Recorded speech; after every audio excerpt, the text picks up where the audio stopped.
এই খালা আপা আপাকে ধরছি চরিত্র ধরছি চরিত্র সমস্যা। এই আমার এমনি আপনাকে ধরার কোনো ইচ্ছা নাই, আপনার চরিত্রের সমস্যা আছে। এই বিয়ে আমি করবো না, মেয়ে পছন্দ হয় নাই। আমার চরিত্রের সমস্যা? কেউ আমাকে আজ পর্যন্ত এই কথা বলে না, আপনি আমাকে এই কথা বলতেছেন। আপনি জানেন আমি কোন বংশের মেয়ে? আমার পছন্দ হয় নাই, আমি বিয়ে করবো না। ঝামেলা আছে, চরিত্রের ঝামেলা আছে। তোমার সমস্যা, কোনো সমস্যা? আমারও তোমার মেয়ে পছন্দ হয় নাই। আমি পছন্দ হবে কি হবে? মেরে বলার আগে মেয়ে আমার এবার ইশারা দিছে, আমার তো অনেক সন্দেহ হয়েছে। আমি কাছে আসছি, ঠিক ইচ্ছা করেন বাজাইছি, বাজায় আমি হাত ধরতে দিয়েছি, দিছে। আমি জড়ায় ধরতে চাইছি, দিছে। এটা কেমন ব্যবহার? আরে বাজাইছি মানে পছন্দ হয়েছে আমাকে তার, সেই আমার কাছে আসলো, আমার চুলের গন্ধ শুকলো, আমাকে জড়ায় ধরতে চাইলো। এখন চুল ওইটা তো টোপ ফালাইছি, টোপ বোঝেন নাই? মাছ ধরা টোপ ফালাইছিলাম, আর টোপটা তো আপনি গিলছেন। খালি হাতটা বাড়াইছি, পাট করে হাত ধরে ফেললো। এমন করছি, এমন করে চাপটাই ধরলো। এটা কোনো কথা? আচ্ছা ভাই আসো, চলো। আমি সরি। আরে কিসের সরি? সরি বললে কি সবকিছু সমাধান হয়ে যাবে নাকি? তাকে আমি কি এমনি এমনি ছেড়ে দিব নাকি? সে একটা ফালতু ছেলে, সে আমার চরিত্রের সমস্যা বলে। সে তার সমস্যা, তার ভাইয়ের সমস্যা, তার গোষ্ঠীর সমস্যা, তার চোদ্দ গোষ্ঠীর সমস্যা। আমি বাড়ি মারলাম কিন্তু, বাড়ি মারলাম কিন্তু, বাড়ি মারলাম কিন্তু। এই তোর আমার একটু ধর, আমি তো বাড়ি মারবো, তোর ধর আমাকে। আমি একদম বলছি, হ্যাঁ একদম মেরে ফেলবো, একদম শ্যাম্পু করে দিব। যাও কথা বলো, একজন একজনকে চিনে নাও। সরি আমি যা হয়েছে আমি সবকিছুর জন্য মাফ চেয়েছি। হয় না, পৃথিবীটা তো গোল, বুঝছেন? একটা কলার চোচা ফেলে যদি আপনি হাঁটা শুরু করেন, নিজেই আবার গিয়ে পিছলা খাবেন। আজকে আমি পিছলা দেখাইছি। It's okay. আমিও মামার সামনে প্রেজেন্ট করছি, দ্যাট আমি আপনাকে চিনি না। Thank you. ভাবতেও পারি নাই যে আপনার সাথে আমার আবার দেখা হয়ে যাবে। কি ভালো লাগতেছে। Same here. আসলে আপনি আমার মার মতো সুন্দর। আমার ফ্যামিলির প্রত্যেকটা বউ সুন্দর, আমার দাদি সুন্দর, আমার মা সুন্দর। আপনি এত তাড়াতাড়ি বুঝিয়ে ফেললাম কিভাবে যে আমি বউ হব আপনার ফ্যামিলি? আপনার চোখে এত অনেস্টি আছে। Okay, I am taking it as a compliment. Surely.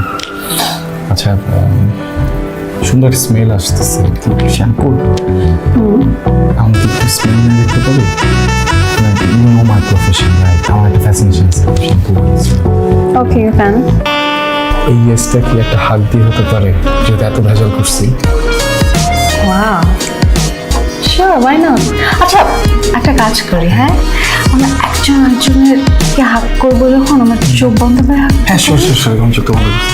ওকে, তাহলে ফিল আসে। জি কোনো সমস্যা নেই। আমি এরকম হাতে নিতে পারবো?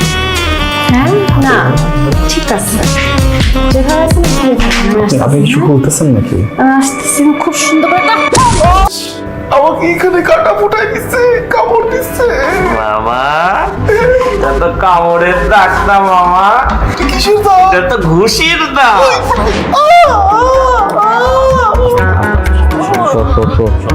তুই আগে যতগুলা মাইয়ারে দেখতে গেছো কেমন রিয়াক্ট করছে মনে না? এই মাইয়া শুধু রিয়াক্ট করছে। ও কেন রিয়াক্ট করলো বাবা বলতো? বেটা আমি কি ক্ষতি করছি? আমি তো ওকে একটু ক্যারেক্টার টেস্ট করতে চাইছি।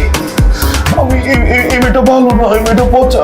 শেফ রাধুনি হয়তো, তাহলে কি ও আমার ওই যে জায়গা থেকে টাকা চুরি করতো? আপনি বলেন আমাকে, ওরই তো অনেকগুলো টাকা থাকতো। কিরে টাকার জবাব দে। তুমি কি একবারও তোমার আলমারিতে চেক করেছিলে তোমার টাকাগুলো আছে নাকি?